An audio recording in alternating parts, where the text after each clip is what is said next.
ಆತ್ಮೀಯ H16 news ವೀಕ್ಷಕರೇ, ನಾನು ನಿಮ್ಮವ MI ಮಲ್ಲಪ್ಪ ಜೋತವರು.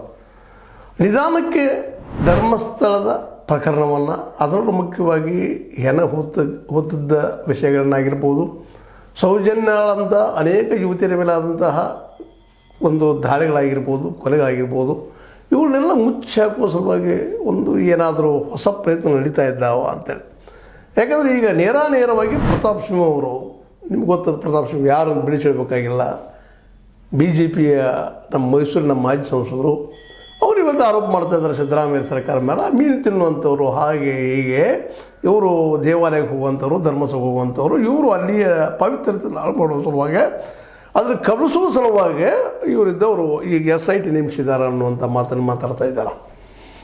ಇದು ಆಲ್ರೆಡಿ ಶುರುವಾಗಿತ್ತು. R ಅಶೋಕ ಅವರಾಗಿರ್ಬೋದು, ಮತ್ತೊಬ್ಬರಾಗಿರ್ಬೋದು, ಹಿಂದುತ್ವದ ಕೇಂದ್ರ ಬಿಂದುವಾದಂಥ ಧರ್ಮಸ್ಥಳ ಹೆಸರು ಕೇಳಿಸ್ತಾ ಇದ್ದಾರೆ, ಹಾಗೆ ಹೀಗೆ ಪ್ರಚಾರ ಸ್ಟಾರ್ಟ್ ಮಾಡಿದ್ದಾರೆ. ಇದನ್ನು ಯಾಕಂದರೆ ಈ ಮಾತನ್ನು ಯಾಕೆ ಎತ್ತಿ ಈ ಸಂದರ್ಭದಲ್ಲಿ ಹೇಳಬೇಕಾಗಿದೆಪ್ಪ ಅಂದರೆ, ಇದು ಈಗ ಅವಶ್ಯದನ ಅಂತ. ಯಾಕಂದರೆ ಇಲ್ಲಿ ಯಾರೂ ಈ ಹೋರಾಟಗಾರರು ಧರ್ಮಸ್ಥಳದ ಹೆಸರು ಕೆಡಿಸ್ಬೇಕಂತ ಏನೂ ಪ್ರಯತ್ನ ಎಲ್ಲೂ ಮಾಡ್ತಾಯಿಲ್ಲ. ಮಂಜುನಾಥನ ಮೇಲೆ, ಅವರ ಒಂದು ದೈವತ್ವದ ಮೇಲೆ, ಅಲ್ಲಿ ಅಣ್ಣಪ್ಪ ನಮ್ಮ ದೇವರ ಮೇಲೆ, ಯಾರ ಮೇಲೂ ಸಹಿತ ಇಲ್ಲ ಒಂದು ಪೂರ್ವಾಗ್ರಹ ಪೀಡಿತವಾದ ಭಾವನೆ ಯಾರಲ್ಲೂ ಇಲ್ಲ. ಈ ಒಂದು ಯೂಟ್ಯೂಬರ್ ಆಗಿರ್ಬೋದು, ಅಲ್ಲಿ ಹೋರಾಟಗಾರರಾಗಿರ್ಬೋದು, ಯಾರೂ ಆಗಿರ್ಬೋದು, ಅವ್ರು ತಮಗಾದ ಅನ್ಯಾಯಗಳನ್ನು ಹೇಳ್ತಾ ಬಂದಿದ್ದಾರೆ. ಇಲ್ಲಿವರೆಗೆ ಅದಾಗಿಲ್ಲ. ಇದು 1970-90 ನಡೀತಾ ಬಂದದ್ದು ಅನ್ನೋದು ನಾವು ಈ ಸಂದರ್ಭದಲ್ಲಿ ಮರಿಬಾರ್ದಾಗ್ಯದ. ನಿರಂತರ ಬಂದಂಥದ್ದು. ಹೀಗಾಗಿ ಇವತ್ತು ಒಂದು ತಾರ್ಕಿಕ ಅಂತ್ಯದಕ್ಕೆ ಕಾಣಬೇಕು, ನಿಲ್ಲಲೇಬೇಕು ಅನ್ನೋ ಆಟ ಇರ್ಬೋದು, ಅಥವಾ ಅನ್ಯಾಯಕ್ಕೊಳಗಂಥ ಜನರ ಒಕ್ಕೋರರ ಧ್ವನಿ ಇರ್ಬೋದು.